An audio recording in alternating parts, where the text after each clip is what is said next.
नमस्कार, दिन भर की बड़ी खबरों में आपका स्वागत है। मैं हूं आपके साथ आंचल। आज इस बुलेटिन में बात होगी वक्फ कानून के तेज होते विरोध की, बिहार एनडीए में मचे बवाल की, देखेंगे सुप्रीम कोर्ट के फैसले पर केरल के राज्यपाल के बड़े बयान को, कर्नाटक में ओबीसी रिजर्वेशन बढ़ाने की तैयारी को, जानेंगे शिंदे ने अमित शाह से क्यों की अजीत पवार की शिकायत, और बुलेटिन के आखिर में देखेंगे जाने माने कार्टूनिस्ट इरफान की किस खबर पर पड़ी तिरछी नजर। लेकिन दिन भर की तमाम बड़ी खबरों से पहले एक नजर आज की सुर्खियों पर। कपिल सिब्बल का बड़ा बयान, नेशनल हेराल्ड के बहाने कांग्रेस की संपत्तियां कब्जाना चाहती है बीजेपी, कहा देश में नहीं बचा है रूल ऑफ लॉ। बिहार चुनाव को लेकर कांग्रेस ने कसी कमर, 19 और 20 अप्रैल को बिहार दौरे पर होंगे पार्टी अध्यक्ष मल्लिकार्जुन खड़गे, 19 को बक्सर तो 20 को पटना का करेंगे दौरा। डीप फेक वीडियोस को लेकर अखिलेश यादव का बयान, कहा विपक्ष को बदनाम करने के लिए बीजेपी ने बनवाए डीप फेक वीडियोस, अगर मिली भगत न होती तो आज डीप जेल में होते डीप फेक वाले। मुर्शिदाबाद हिंसा पर टीएमसी विधायक मदन मित्रा बोले, सांप्रदायिक टकराव के लिए मोदी, योगी और शाह जिम्मेदार, वक्फ कानून के विरोध में प्रदर्शन के दौरान हुई हिंसा। ये तो थी सुर्खियां, अब बात आज की सबसे बड़ी खबर की।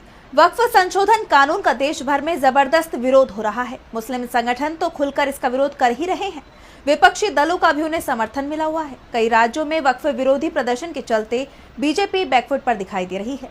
वक्फ कानून के खिलाफ दिल्ली में मुस्लिम संगठनों की बड़ी बैठक हुई, जिसमें विरोध प्रदर्शन की आगे की रणनीति तैयार की गई। देखिए रिपोर्ट। वक्फ संशोधन पर बने नए कानून के खिलाफ मुस्लिमों ने विरोध करने का ऐलान तो किया ही है, साथ ही ये भी जाहिर कर दिया है कि विरोध बिल्कुल गांधी जी के बताए रास्ते पर ही होगा और चाहे कितनी गोलियां चले, हिंसा का रास्ता नहीं अपनाया जाएगा। जमीयत उलमा हिंद के इस ऐलान से अब बीजेपी की पोल खुल गई है, जिसने पश्चिम बंगाल के मुर्शिदाबाद में हिंसा के लिए मुस्लिमों पर उंगली उठाई। वहीं जमीयत ने ये भी बता दिया है कि वक्फ संशोधन कानून केवल बिल्डरों के फायदे के लिए है, देश के फायदे के लिए नहीं। इस बारे में जमीयत उलमा हिंद के प्रमुख मौलाना महमूद मदनी ने कहा, न देश के लिए, न कॉमन सोसाइटी के लिए, इंडियंस के लिए, और न ही मुसलमानों के लिए, किसी के लिए ये कानून सही नहीं है और इस तरह के अमेंडमेंट सही नहीं है। वहीं जमीयत के सचिव नियाज फारूकी ने कहा कि उनकी लड़ाई जारी रहेगी, खत्म नहीं होगी। इस बीच एआईएमआईएम प्रमुख असदुद्दीन ओवैसी ने भी बड़ी घोषणा की है। ओवैसी ने कहा, all India Muslim personal law board की तरफ से वक्फ संशोधन अधिनियम 2025 के खिलाफ 19 अप्रैल को हैदराबाद में एक विरोध जनसभा आयोजित की जा रही है। इस विरोध जनसभा में तेलंगाना और आंध्र प्रदेश के मुस्लिम पर्सनल लॉ बोर्ड के सदस्य और तेलंगाना और आंध्र प्रदेश के बड़े मुस्लिम संगठन हिस्सा लेंगे। तमाम विरोध प्रदर्शन के बावजूद सरकार के रुख में कोई बदलाव नहीं देखा जा रहा, बल्कि इस कानून के तहत कार्रवाई भी शुरू हो गई है। मध्य प्रदेश के पन्ना में 30 साल पुराने मदरसे पर बुलडोजर चला दिया गया। इस कानून के लागू होते ही एमपी बीजेपी प्रदेश अध्यक्ष वीडी शर्मा ने इस मदरसे को अवैध बताते हुए शिकायत की, जिसके बाद नोटिस भेजा गया और अब ये एक्शन सामने आया है। इस घटना की टाइमिंग को लेकर सवाल उठ रहे हैं कि जब मदरसा 30 साल से वहां था तो कार्रवाई कानून लागू होने के बाद क्यों हुई। कहा यह भी जा रहा है कि इस तरह की कार्रवाई आगे भी होती रहेगी।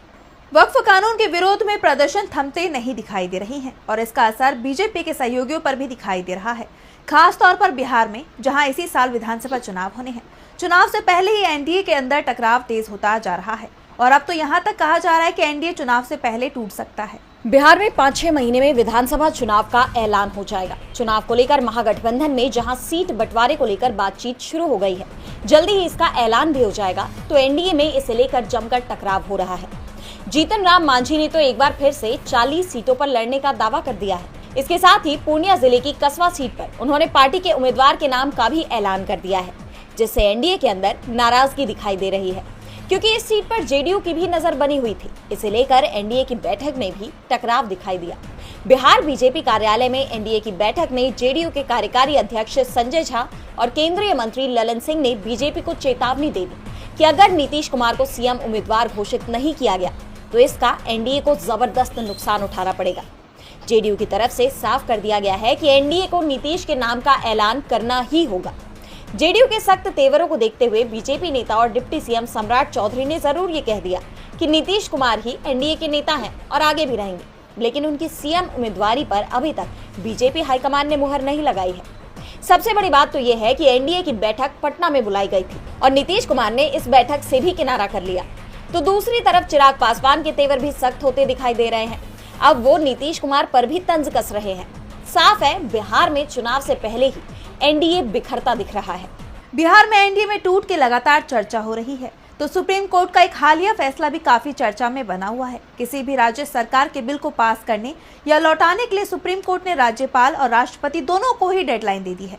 कोर्ट के इस फैसले को लेकर एक तरफ जहां उम्मीद जताई जा रही है कि इससे सरकार को लोगों के हित में काम करने में आसानी होगी, तो वहीं कोर्ट के इस फैसले पर केरल के राज्यपाल ने सख्त आपत्ति जताई है। तो क्या कुछ कहा केरल के राज्यपाल ने, जानने के लिए देखिए ये रिपोर्ट। बीते दिन सुप्रीम कोर्ट की ऐतिहासिक टिप्पणी सामने आई। सर्वोच्च अदालत ने पहली बार राष्ट्रपति को भी समय सीमा में बांध दिया।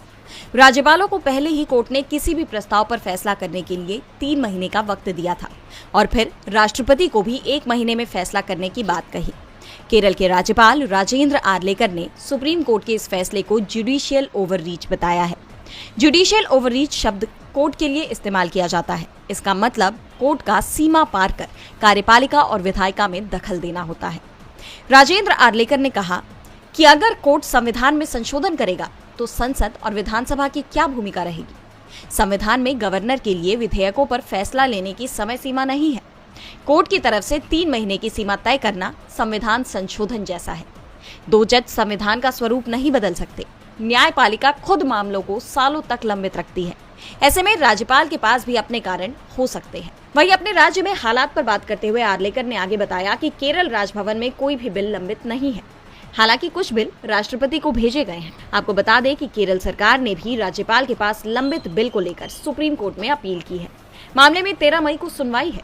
केरल सरकार ने सीजेआई संजीव खन्ना से अपना केस जस्टिस पारदीवाला और जस्टिस आर महादेवन की बेंच को भेजने का आग्रह किया है। जस्टिस पारदीवाला और जस्टिस महादेवन की बेंच ने ही तमिलनाडु सरकार के पक्ष में फैसला सुनाते हुए राज्यपाल RN रवि को कड़ी फटकार लगाई थी। ऐसे में आर्लेकर के बयान के कई मायने निकाले जा रहे हैं। बहरहाल केरल सरकार को सुप्रीम कोर्ट से राहत मिलती है या नहीं, ये देखने वाली बात होगी। लेकिन केरल के राज्यपाल राजेंद्र आर्लेकर ने साफ कहा है कि ये फैसला संविधान में दखल है। एक तरफ सुप्रीम कोर्ट ने बीजेपी को टेंशन दे दी है, तो कर्नाटक की कांग्रेस सरकार ने इस टेंशन को और बढ़ा दिया है। कर्नाटक में जातिगत जनगणना के आधार पर ओबीसी के लिए आरक्षण को 32% से बढ़ाकर 51% करने की सिफारिश की गई है। कर्नाटक राज्य पिछड़ा वर्ग आयोग की रिपोर्ट के मुताबिक ओबीसी की आबादी 70% है। अगर ये लागू होता है तो कुल आरक्षण 85% तक हो जाएगा। तो क्या है पूरी खबर, देखिए इस रिपोर्ट में। कर्नाटक में जातिगत जनगणना के आधार पर ओबीसी के लिए आरक्षण को 32% से बढ़ाकर 51% करने की सिफारिश की गई है। कर्नाटक राज्य पिछड़ा वर्ग आयोग ने यह रिपोर्ट फरवरी 2024 में मुख्यमंत्री सिद्धारमैया को सौंपी थी। अगर ये लागू होता है तो SC/ST के 24% और EWS के 10% को मिलाकर कुल आरक्षण 85% तक पहुंच जाएगा। इस सिफारिश को कांग्रेस सांसद राहुल गांधी की जातिगत जनगणना की मुहिम से जोड़कर देखा जा रहा है, जिन्होंने जितनी आबादी उतना हक का नारा दिया था। उनकी इस मुहिम ने कर्नाटक में ओबीसी आरक्षण बढ़ाने की मांग को बल दिया। जानकारी के मुताबिक कर्नाटक की 70% आबादी ओबीसी है, जिनकी जनसंख्या 4.16 करोड़ है। SC और ST की जनसंख्या 1.9 करोड़ और 82.41 लाख है। आयोग का कहना है कि जनसंख्या के हिसाब से आरक्षण से सरकारी सुविधाएं और नौकरियां सभी तक समान रूप से पहुंचेंगी। आयोग ने क्षैतिज आरक्षण यानी हॉरिजॉन्टल रिजर्वेशन का भी सुझाव दिया, जिसमें ओबीसी और अन्य वर्गों में महिलाओं और दिव्यांगजनों के लिए अलग कोटा होगा। ये सर्वेक्षण 2015 में शुरू हुआ था और जयप्रकाश हेगड़े ने इसे पूरा किया। 17 अप्रैल को सरकार इस पर कैबिनेट बैठक करेगी। राहुल गांधी की मुहिम ने ओबीसी और दलित समुदाय में उम्मीद जगाई है, लेकिन सुप्रीम कोर्ट की 50% आरक्षण सीमा के चलते कानूनी चुनौतियां भी सामने आ सकती हैं। कर्नाटक में बीजेपी परेशानियों से घिर गई है, तो बीजेपी की परेशानी महाराष्ट्र में भी बढ़ती दिखाई दे रही है। डिप्टी सीएम एकनाथ शिंदे की शिवसेना और अजीत पवार के एनसीपी के बीच अंदर खाने के मतभेद उभर कर सामने आने लगे हैं। महाराष्ट्र दौरे के दौरान केंद्रीय गृह मंत्री अमित शाह और उप मुख्यमंत्री एकनाथ शिंदे के बीच एक अहम बैठक हुई, जिसमें कई मुद्दों पर चर्चा हुई और ये बैठक अब सुर्खियों में आ गई है। तो क्या है पूरा मामला, जानने के लिए देखिए रिपोर्ट। महाराष्ट्र की महायुति सरकार में सब कुछ ठीक नहीं है और अब इस खबर को केंद्रीय गृह मंत्री अमित शाह और उप मुख्यमंत्री एकनाथ शिंदे की हुई बैठक ने और हवा दे दी है। महायुति सरकार में फंड वितरण को लेकर अंदर खाने सब कुछ ठीक नहीं होने की चर्चाएं तेज है। इस बीच एकनाथ शिंदे ने केंद्रीय गृह मंत्री के साथ इस बैठक में वित्त विभाग से संबंधित फाइलों की मंजूरी में हो रही देरी को लेकर चिंता जताई। शिंदे ने कहा कि शिवसेना के मंत्रियों और विधायकों की विकास योजनाओं की फाइलें लंबे वक्त तक अटकी रहती हैं, जिससे जरूरी प्रोजेक्ट प्रभावित हो रही हैं। दरअसल वित्त विभाग उप मुख्यमंत्री अजीत पवार के पास है और शिंदे और अजीत पवार के बीच पहले से ही तनातनी देखी जा रही है। ऐसे में शिंदे की अमित शाह से मुलाकात के कई मायने निकाले जा रहे हैं। शिंदे ने बैठक में महायुति के सहयोगियों के बीच समानता और पारदर्शिता की बात दोहराई और कहा कि फंड वितरण और फाइल मंजूरी में भेदभाव नहीं होना चाहिए। शिंदे ने महाराष्ट्र राज्य परिवहन महामंडल के कर्मचारियों की वेतन भुगतान में आई हालिया अड़चन का भी जिक्र किया। ये मामला तब सुलझा जब खुद शिंदे ने हस्तक्षेप किया और वित्त सचिव से बात की। इस बैठक को महाराष्ट्र की महायुति सरकार में फंड आवंटन को लेकर चल रही अंदरूनी खींचतान से जोड़कर देखा जा रहा है। महाराष्ट्र सत्ता के लिए बीजेपी ने गठबंधन बना लिया, सत्ता मिली लेकिन टकराव थमता नहीं दिख रहा है। तो तमिलनाडु में भी बीजेपी सत्ता के लिए नए गठबंधन बना रही है, लेकिन बीजेपी के गठबंधन पर सवाल उठने लगे हैं। राज्य के लिए सीएम स्टालिन ने दावा किया है कि ये गठबंधन असफल होगा। देखिए रिपोर्ट। तमिलनाडु के मुख्यमंत्री एम.के. स्टालिन ने बीजेपी और एआईएडीएमके के फिर से हुए गठबंधन की पोल खोलते हुए कहा कि ये गठबंधन सत्ता की भूख के कारण बना है और राज्य के अधिकारों की सुरक्षा जैसे आदर्शों के खिलाफ है, इसलिए ये असफल ही होगा।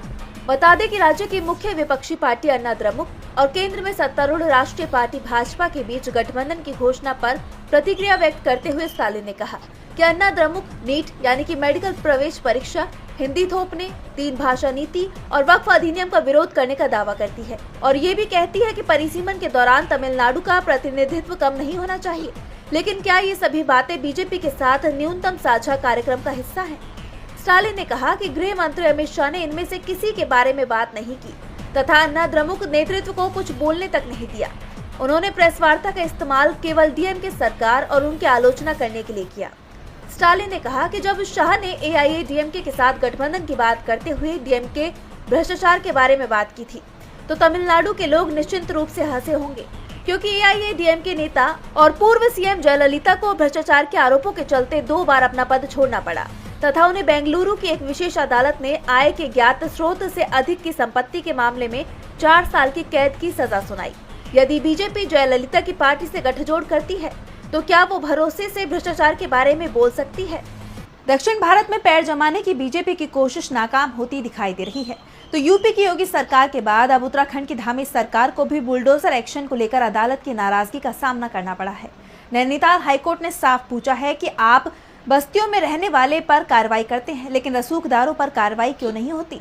देखिए रिपोर्ट। उत्तराखंड की बीजेपी सरकार एक बार फिर घिर गई है। इस बार मामला सीधे अदालत में सुना जा रहा है। नैनीताल हाईकोर्ट ने देहरादून जिले के विकास नगर क्षेत्र में झुग्गियों पर शुरू हुई बुलडोजर की कार्रवाई को लेकर दायर प्रार्थना पत्र पर शनिवार की शाम वीडियो कॉन्फ्रेंसिंग के जरिए सुनवाई की। इन बस्ती वालों के विशेष अंतरिम राहत के अनुरोध पर चीफ जस्टिस जी नरेंद्र एवं जस्टिस आशीष नैथानी की खंडपीठ ने कार्रवाई पर रोक लगा दी। इस दौरान हाईकोर्ट ने उत्तराखंड की धामी सरकार से सवाल किया कि रसूखदारों पर कार्रवाई क्यों नहीं की गई और झुग्गी वालों को सुनवाई का मौका क्यों नहीं दिया जा रहा है। इस बारे में कोर्ट ने सरकार को 15 अप्रैल तक अपनी स्थिति साफ करने को कहा है।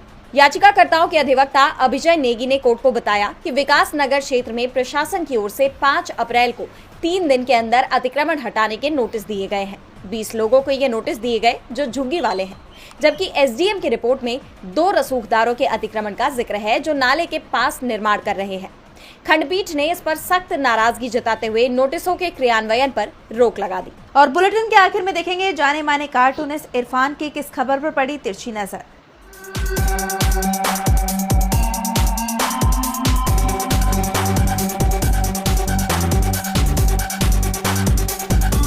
एक तरफ जहां पश्चिम बंगाल में वक्फ बोर्ड विवाद को लेकर के सांप्रदायिक आग जबरदस्त तरीके से फैली हुई है, वहीं दूसरी तरफ उत्तर प्रदेश में एक विशेष समुदाय के लोग सड़कों के ऊपर उत्पात मचाते हुए घूम रहे हैं।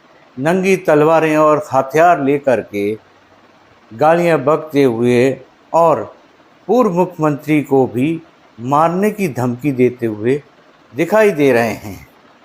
तो इस तरह का जहां पर प्रदेश के अंदर 10 मिनट मुस्लिम समुदाय के लोगों को नमाज़ पढ़ने की इजाज़त नहीं है, वहाँ पर हज़ारों की तादाद में लोग झुंड बना करके प्रदर्शन करते हुए सरेआम घूम रहे हैं, जिनको कोई भी कुछ कह रहा है ऐसा तो दिखाई नहीं पड़ता है।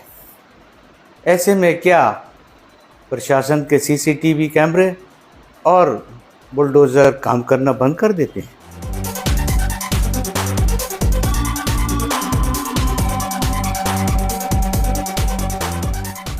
बहुत बहुत शुक्रिया इरफान जी। तो आज इस बुलेटिन में इतना ही। आप देखते रहिए DV लाइव। नमस्कार।